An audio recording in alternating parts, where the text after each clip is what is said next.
Hello বন্ধুরা, welcome to only sports view. তো এই ভিডিওতে আমরা আবারও সুপার কাপ নিয়ে আলোচনা করব। তো সুপার কাপের যে নেক্সট ম্যাচ রয়েছে Mohun Bagan versus Dempo SC 28 October সন্ধ্যে 7:30 থেকে, তো সেই ম্যাচটা নিয়ে আলোচনা করব এই ভিডিওতে।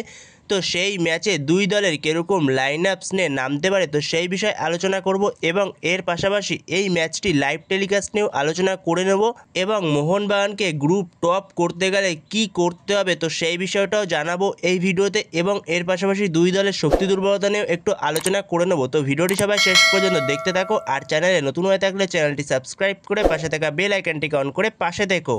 সেখানে এই ম্যাচটি রয়েছে 28 অক্টোবর সন্ধ্যে 7:30 থেকে গোয়ার ফতোরদা স্টেডিয়াম থেকে, যেখানে মোহনবাগান ভার্সেস ডেম্পো এসসি মুখোমুখি হবে। তো সেখানে যদি এই ম্যাচের লাইভ টেলিকাস্ট নিয়ে আলোচনা করা যায়, তো এই ম্যাচের লাইভ টেলিকাস্ট দেখানো হবে টিভিতে স্টার স্পোর্টস 3-তে, আর মোবাইলের মাধ্যমে জিও হটস্টারে দেখতে পারবে। যেখানে এই মরশুমে সুপার কাপের লাইভ টেলিকাস্ট নিয়ে বেশ কিছু সমস্যা হচ্ছে, যেখানে ব্যাম্বোলিন স্টেডিয়ামে যে ম্যাচগুলো রয়েছে তো সেগুলো লাইভ টেলিকাস্ট দেখানো হচ্ছে ইন্ডিয়ান ফুটবল ইউটিউব চ্যানেলে, এবং বাদবাকি যে গোয়ার ফতোরদা স্টেডিয়ামে যে ম্যাচগুলো রয়েছে তো এই ম্যাচটি তোমরা দেখতে পারবে মোবাইলের মাধ্যমে জিও হটস্টারে, আর টিভিতে দেখতে পারবে স্টার স্পোর্টস 3-তে। তো এই ছিল লাইভ টেলিকাস্টের আপডেট এই ম্যাচের। তো এরপরে যদি মোহনবাগানকে এই গ্রুপ থেকে টপ করতে হয়, সেমিফাইনালে যেতে হয়, তো সেখানে মোহনবাগানকে কি করতে হবে সেমিফাইনালে যাওয়ার জন্য? সেখানে মোহনবাগান অলরেডি একটা ম্যাচ খেলেছে, যেখানে একটা ম্যাচের একটা জয় পেয়েছে মোহনবাগান চেন্নাই এফসির সঙ্গে, যেখানে মোহনবাগানের পয়েন্ট বর্তমান সময়ে 3, তারা 1 নম্বরে রয়েছে পয়েন্টস টেবিলের।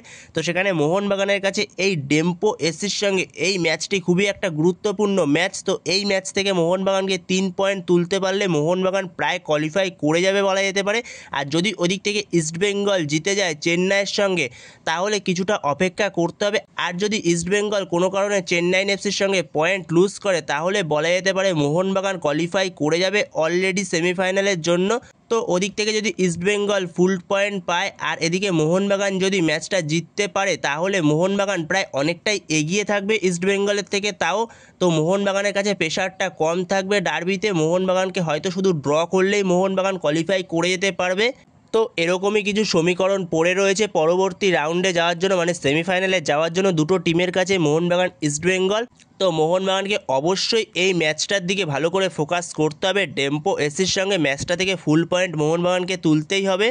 তো এরপরে মোহনবাগান আর ডেম্পো এসির সঙ্গে যে ম্যাচটি রয়েছে, তো সেই ম্যাচে মোহনবাগান অনেকটাই এগিয়ে থাকবে ডেম্পো এসির থেকে, যেখানে ডেম্পো এসি তাদের পুরোপুরি ভারতীয় স্কোয়াড নিয়েই তারা খেলছে, যেখানে ইস্টবেঙ্গলের সঙ্গেও তারা পুরো ভারতীয় স্কোয়াড নিয়ে খেলেছে। ইস্টবেঙ্গল হয়তো ভালো ফুটবল খেলতে পারেনি বলে ইস্টবেঙ্গল ম্যাচটা বের করতে পারেনি, ইস্টবেঙ্গল এই ম্যাচটা ড্র করেছিল। যেখানে ডেম্পোর কাছেও কোয়ালিটি কিছু ভালো প্লেয়ার রয়েছে, তো ডেম্পো যে কোনো সময় কিছু অঘটন ঘটিয়ে দিতে পারে। তো সেখানে অবশ্যই মোহনবাগান ডিফেন্সকে সতর্ক থাকতে হবে ডেম্পোর বিরুদ্ধে, যেভাবে ইস্টবেঙ্গলের বিরুদ্ধে তারা শেষ মুহূর্তে ড্র করে ফেলেছিল ম্যাচটা।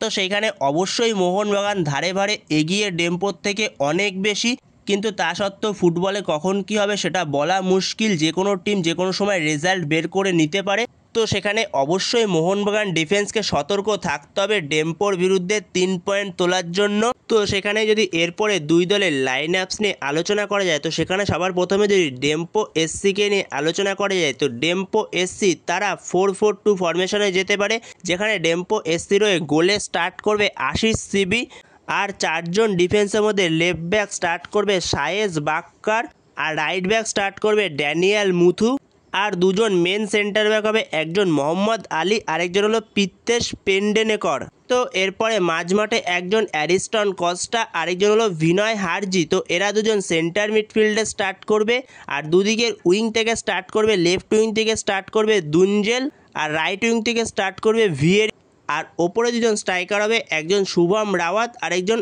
আমায়। তো এরকমই হতে চলেছে ডেম্পো এসসির লাইন আপস। মোহনবাগানের বিরুদ্ধে যেরকম লাইন আপস নিয়ে ইস্টবেঙ্গলের বিরুদ্ধে নেমেছিল, সেম লাইন আপসটা নিয়ে নামতে চলেছে হয়তো মোহনবাগানের বিরুদ্ধে ডেম্পো এসসি।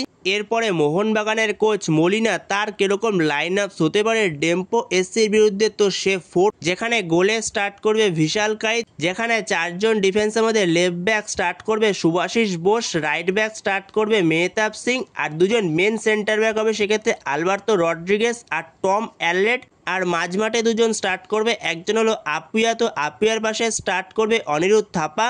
আর দুদিকের উইং থেকে লেফট উইং থেকে স্টার্ট করবে লিস্টান কোলাসো, রাইট উইং থেকে স্টার্ট করবে মনবীর সিং। আর অ্যাজ এ অ্যাটাকিং মিডফিল্ডার নম্বর 10 হলে সেক্ষেত্রে সাল আব্দুল সামাদকে স্টার্ট করাতে পারে। আর ওপরে একজন স্ট্রাইকার স্টার্ট করবে জেমি ম্যাকলারেন। তো এরকমই হতে পারে মোহনবাগানের লাইন আপস ডেম্পো এসসির বিরুদ্ধে। এছাড়া মলিনা চাইলে দু একটা চেঞ্জ করতে পারে, যেখানে ডিফেন্সের ক্ষেত্রে যেখানে লেফট ব্যাকে মলিনা শুভাশিস বোসকে স্টার্ট করিয়ে রাইট ব্যাকে সেক্ষেত্রে অভিষেক টাকচাম সিংকে স্টার্ট করাতে পারে, যেখানে অভিষেক টাকচাম সিংকে এতগুলো টাকা দিয়ে যেহেতু নিয়ে এসছে, তাকে খেলানোর জন্যই নিয়ে এসছে। যেখানে লেফট ব্যাকে যেহেতু জায়গা হচ্ছে না, তো সেক্ষেত্রে রাইট ব্যাকেও খেলতে পারে অভিষেক টাকচাম সিং, তো সেক্ষেত্রে রাইট ব্যাকে ইউজ করতে পারে অভিষেক টাকচাম সিংকে। আর as a center back use করতে পারে মেহতাব সিংয়ের সঙ্গে আলবার্তো রড্রিগেজকে, টম অ্যারলেটকে বেঞ্চে রেখে পরবর্তী সময় নিয়ে আসতে পারে। তো এরকমও একটা ভাবনা চিন্তা করতে পারে। আর অ্যাজ এ অ্যাটাকিং মিডফিল্ডার সেক্ষেত্রে সাহালের জায়গায় জেসন কামিন্স অথবা রবসানের মতো কাউকে নিয়ে আসতে পারে। তো এরকমও একটা কিছু করতে পারে মলিনা চাইলে। তো সেখানে হয়তো মলিনা এই লাইন আপসটায় যাবে না, প্রথম লাইন আপসটাতেই যাবে, যেই লাইন আপসটা প্রথমে আলোচনা করলাম, তো সেই লাইন আপসটা নিয়ে হয়তো মলিনা যাবে। তো বন্ধুরা, তোমাদের এ বিষয়ে কি মতামত অবশ্যই কমেন্টে জানিও। তোমাদের কি মনে হয় মলিনা কোন লাইন আপসটা নিয়ে যেতে পারে এবং মলিনার জন্য কোন লাইন আপসটা বেটার হবে? তো তোমাদের এ বিষয়ে মতামত অবশ্যই কমেন্ট বক্সে জানিও। তো এই ভিডিওতে এই পর্যন্তই। তো এই ভিডিওতে এই আপডেটগুলো নিয়ে আলোচনা করার ছিল। তো ভিডিওটি ভালো লাগলে অবশ্যই লাইক শেয়ার সাবস্ক্রাইব করতে ভুলো না। তো নেক্সট ভিডিওতে দেখা হচ্ছে, ততক্ষণের জন্য বাই বাই।